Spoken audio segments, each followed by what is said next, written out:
عقل مند کسان۔ ہم آپ کو ایک کسان کی کہانی سناتے ہیں۔ کیا آپ کو معلوم ہے کہ کسان کسے کہتے ہیں؟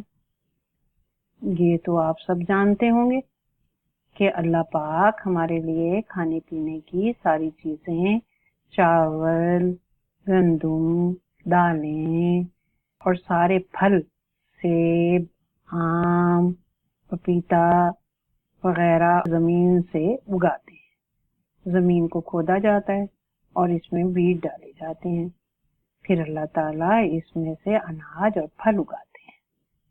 جو شخص زمین پر محنت کرتا ہے، اسے کھودتا ہے اور اس میں بیج ڈالتا ہے، اسے ہم کسان کہتے ہیں۔ یہ کہانی بھی ایک کسان ہی کی ہے۔ اس کا نام احمد تھا۔ احمد کے 3 بیٹے تھے۔ وہ اپنے گھر میں بہت خوش تھے، لیکن احمد ایک بات سے بہت پریشان تھا کہ اس کے بیٹے بہت سست اور کام چور تھے۔ وہ کام کاج میں بالکل اس کی مدد نہیں کرتے تھے۔ آخر بہت سوچنے کے بعد اس کے ذہن میں ایک ترکیب آئی۔ اس نے اپنے بیٹوں کو جمع کیا اور ان سے کہا کہ پیارے بیٹو، ہمارے زمین کے اندر خزانہ چھپا ہوا ہے، میں اسے نکالنا چاہتا ہوں، لیکن میں بوڑھا ہو گیا ہوں اور اکیلا یہ کام نہیں کر سکتا، اس لیے اگر تم میرا ساتھ دو تو ہم یہ کام مل کے کر لیں۔ سارے بیٹے خزانے کی تلاش پر راضی ہو گئے اور انہوں نے زمین کو کھودنا شروع کر دیا، لیکن ان کو خزانہ نہیں ملا۔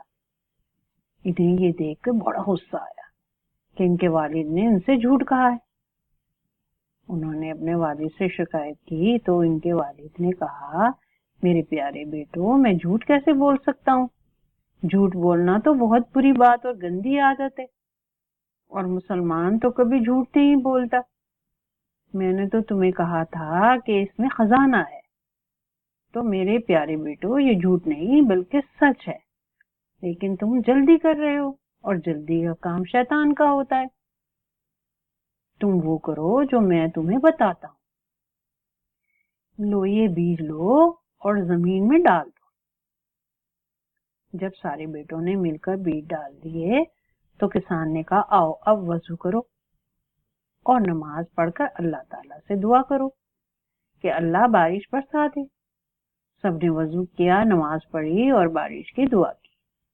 اللہ نے ان کی دعا قبول کر لی اور خوب بارش ہوئی اور کچھ ہی دنوں میں پودے اگنے شروع ہو گئے۔